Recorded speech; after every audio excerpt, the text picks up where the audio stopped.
Kevin, 11-time All-Star, League MVP, Defensive Player of the Year.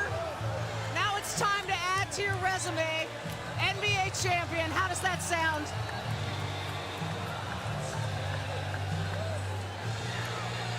Man, I'm so hyped right now. Anything's possible. Anything's possible! Anything is possible, bro. Anything is possible. Anything is possible. Anything is possible. Shout out to the Boston Celtics. Shout out to the Boston Celtics. Before I start talking about them, this was a really good NBA season. This was not a good final. This was a decent final series. All in all, it went to 5. It was a lot of disappointment games, like blowouts there, blowouts there. There's 2 blowouts in the series. The Knicks 76ers was the best series, honestly. That's my opinion, but that out of narrative base, congrats to the Boston Celtics for winning a championship. That's banner 18. They're now one above the Lakers. I don't like the Lakers. I don't like the Celtics. Since I'm a Warriors fan, you know what I'm talking about. I don't want them to win much. I want the Warriors to win. It's not an NBA fan, but like team players, as a individual players, I'm so happy JB won a championship. I'm so glad that Jason Tatum won a championship. Those guys are phenomenal. Those guys are.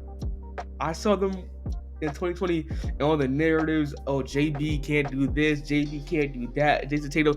The hate that Jason Tatum got for the last 2 years. Oh my God. I had a friend who was like that. Dad, I said, "F Jason Tatum. He sucks." I'm like, bro, what has he done to you? That's literally everybody says Jason Tatum sucks. He's garbage, overrated, and they don't really give me an exact opinion. They just say he's a light skin and he's a bitch. I'm like, all right. And winning a champion shuts a lot of people's mouths. Like, it's not going to close. It opens up a new window because Jaylen Brown did win Finals MVP, and now they hate that. Because I'm a Warriors fan. Jason Tatum is going to get the Steph Curry treatment for not winning Finals MVP, even though players really do not care. Like, Tim Duncan has lost Finals MVP to Tony Parker before. Kobe has, like, even Jason Tatum said this in a statement earlier. A lot of people don't, even superstar players don't always win the Finals MVP. It's just one series. It is the biggest series, and it's very important to show up in the finals, but winning Finals MVP is not the end-all, be-all. It's like first-round exits. Like, being in the Western Conference and losing the first round, it's not that big of a deal. It's not that serious. It was never that serious until it was narrative-based to help, like, certain players like LeBron James. But, like, hey, regardless, Boston Celtics, Jrue Holiday is now a bona fide Hall of Famer. Kristaps Porzingis is on his way to being a Hall of Famer. Al Horford has what? I gotta look at his resume. He might be a Hall of Famer. And after this, real quick, I think Basketball Reference probably updated already. Let me look at something. Come on, Basketball Reference. It was updated 3 hours ago. 5-time All-Star, All-NBA, and an NBA champion. I ain't gonna lie to you. That might be, at that resume, these are not first ballot. Jrue Holiday is probably a first ballot Hall of Famer. Al Horford might be that one sneaky one that he might get that out because he was helping. He was not on the bench riding the coattails. He was a contributing factor in damn near every series they played at the rightful age of 59. Like, bro, he was contributing. He had like 2 threes a night, had a couple like big moments on, like, Al Horford. He gets a lot of hate too for being Al Horford. Bro, wow, I've seen this man deadass make Joel Embiid look garbage in playoff series before, and shout out to that guy. Peyton Pritchard's an NBA champion. Kristaps, I already said these names. JB, Derek White. That man could have been an all-star this year. And now he's an NBA champion too. He had a legendary. He had one of the best role players, like pure role players. That guy that just really plays his role, and you don't expect him to be that good. And he's being guarded by the 4th, 5th best player every single night. And he did it to the Miami Heat. He was doing it to the Pacers, and he was all right in his game. He was pretty good. It wasn't his best series.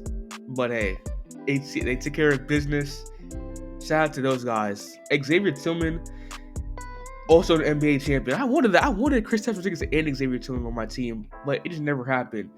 And this is a small segment to shout out to the Dallas Mavericks. This is not the last time they'll be in a finals. This is damn near won't be the last time. Luka just made a statement about saying, "Hey, I have a lot of decisions to make, and I'm just trying to be healthy." And Luka on one leg carried this team to the finals, dead ass. He beat the Clippers with Paul George and James Harden, then proceeded to beat in the second round Shai Gilgeous-Alexander and Chet Holmgren, and in the conference finals, the number one defensive team in the NBA in Rudy Gobert, Anthony Edwards, and Jaden McDaniels and Karl-Anthony Towns.